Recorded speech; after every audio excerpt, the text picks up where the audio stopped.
Welcome, passionate football fans, to the Overthinker podcast. Today we're looking at Week 2 in the NFL. We're going to go through my picks and prop bets I'll be placing this week.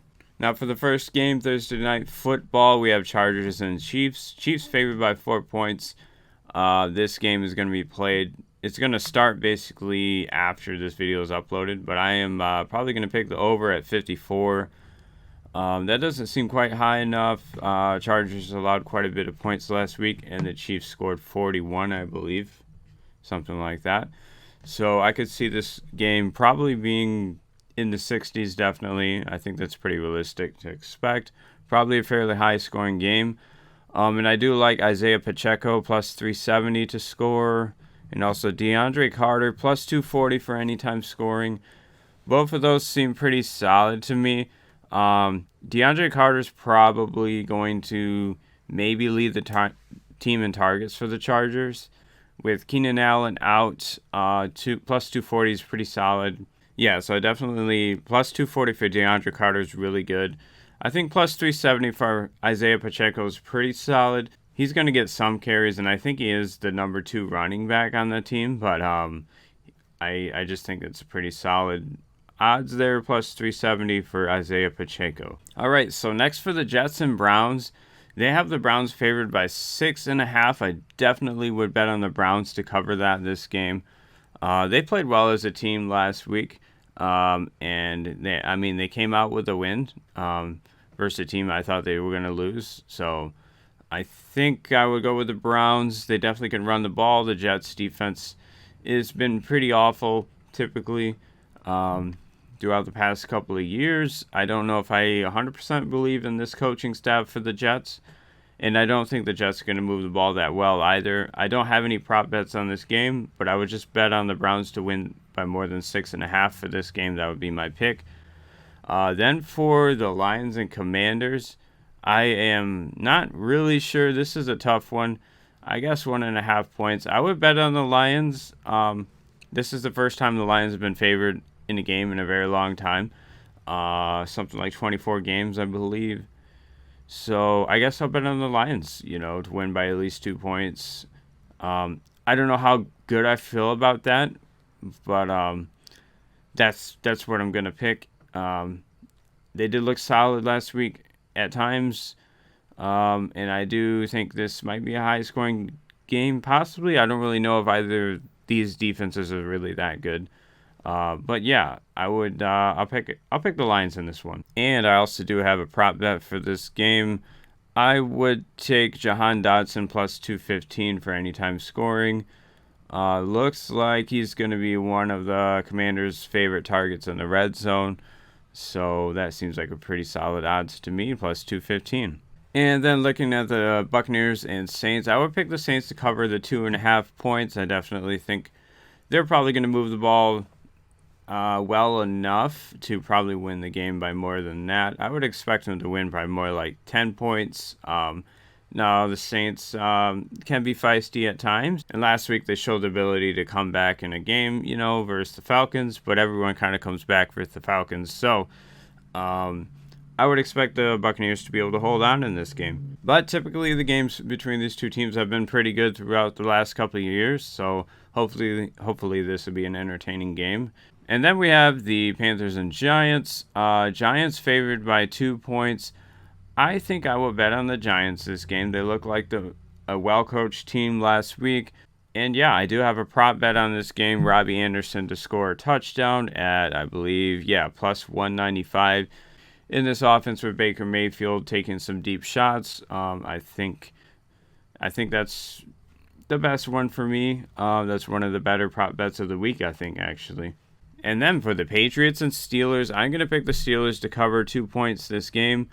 I don't think they'll actually lose. I think they will wind up winning, but just pick them versus the spread this game. I don't have any prop bets, but I do think the Steelers have some interesting ones to look at, but I don't really know who Mitchell Trubisky likes throwing the ball to yet. It seems like they're kind of spreading it around. I liked maybe Pat Freiermuth or Chase Claypool, but I didn't really think the odds were good enough on any of them. They all seem kind of even to me.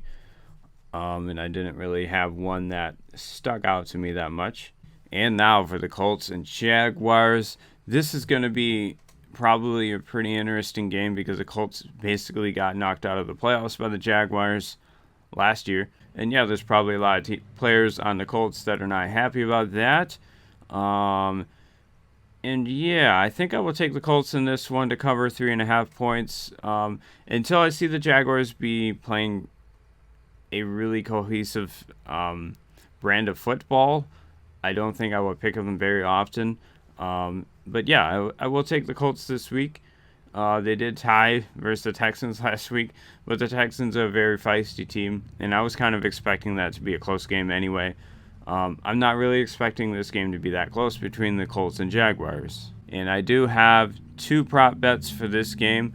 I'm taking Kylen Granson, a tight end, I believe, for the Colts. Basically, I think he had 7 targets last week, which is quite a bit. So yeah, they have Kylen Granson at plus 340 to score, and also Alec Pierce at plus 5,500 to score. He did have, I believe, 2 red zone targets last week, and he's probably going to be one of the guys worked in as a red zone target. He's probably going to be emerge as the wide receiver 3 or wide receiver 2 in this offense. And then for the Dolphins and Ravens, I'm going to take the over in this game, 44.5 points. This might be a game where the Dolphins have to throw the ball a lot to try to catch up to the Ravens. And yeah, they might actually wind up winning at the end. This might be a pretty close game. 3.5 points seems about right. I don't really feel like betting the spread on that one, so I think taking the over is probably the way to go. 44.5 points. Okay, and then Falcons and Rams. We have the Rams favored by 10 points. I would definitely bet on the Falcons to cover. That is a lot of points for an NFL game. And the Falcons were pretty feisty last week, obviously. Almost beat the Saints. Yeah, I definitely would bet on the Falcons to cover 10 points. The Rams' offensive line was awful last week. And this might even be worth betting on the Falcons to win potentially. But I'm not too confident in that. I wouldn't go that far. Definitely Falcons to cover. All right, and then we have Seahawks and 49ers. 49ers are favored by 8.5 points. I'm going to take the Seahawks to cover in this game. Geno Smith definitely looked good last week. Made a lot of plays. Showed the ability to run around and throw the ball downfield. And yeah, I think 8.5 points is just kind of disrespectful at this point. He's shown that has the capability to play quarterback in this league. And I think going forward, he's probably going to be at least a efficient starting caliber NFL quarterback, probably. So yeah, I would bet on the Seahawks to cover this game. And yeah, there are a few prop bets I like on this game. You have Jordan Mason at plus 1,000 to score a touchdown. Now, going into this game, he's probably going to be RB3 too. But there are a lot of people that believe he is the most talented running back in this backfield, an undrafted running back. Don't remember where he was drafted from. But if you look on Twitter and, look at a lot of draft analysts, there are a lot of people that believe Jordan Mason will be the starting running back within the next couple of weeks for this team. So he's going to get a couple opportunities, and I think plus 1,000 is probably worth doing. So that makes sense to me. Plus 1,000 would take Jordan Mason. Then we also have Jawan Jennings at plus 320, who I believe led the team in targets last week for the 49ers. So if he's going to be one of the top few receivers on the team, plus 320 is pretty solid, especially if you're expecting him to move the ball at all. That's a really good number.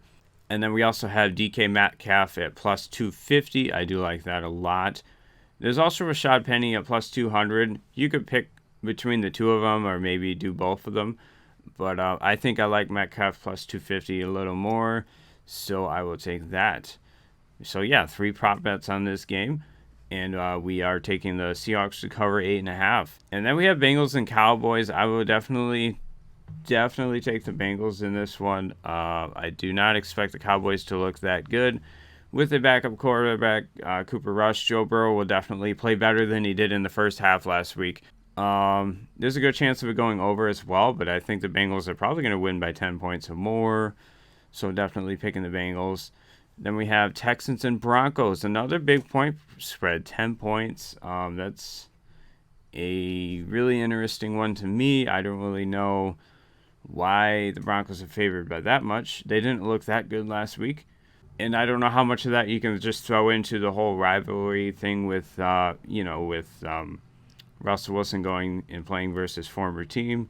So yeah, this is a really tough one. I do want to take the Texans to cover, but I am going to take the under 46 points. I think that seems like a pretty high number, especially when the Broncos were not that good on offense last week. They could win this game by 10 points and still be under 30 as a total on this game. I think that's possible. And then we have the Cardinals and Raiders, and I really don't know what to pick in this game. This is really tough for me. I mean, I kind of wanted to take the under because the Cardinals couldn't do really anything on offense last week. But then, what if the Raiders score like 50 points? Who knows?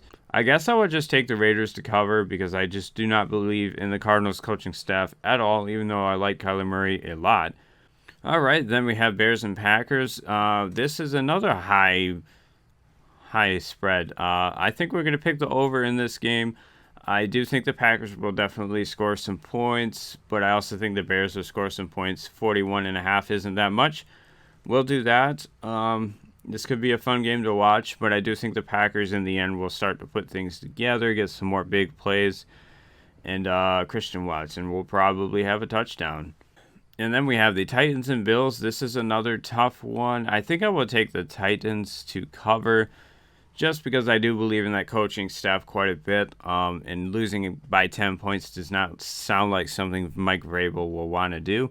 I will take the Titans in this one. Even though I don't feel that great about them actually doing it, I do think it will happen. I do think they will not lose by 10 points. Taking the Titans. And then we have Vikings and Eagles. I will take the Vikings to cover or probably upset in this game. After watching them last week, they look like an offense that's going to be really tough to stop. They actually might be one of the better teams in the NFC if Justin Jefferson keeps playing the way he is right now. And, Kirk Cousins isn't going to make a ton of mistakes. So I definitely think the Vikings will probably actually win this game, but I'll just take them to cover, obviously. Okay, so reviewing our bets here, we have Isaiah Pacheco plus 370 anytime score, and DeAndre Carter plus 245. Look like those odds have gone up. And then Jahan Dotson, 215.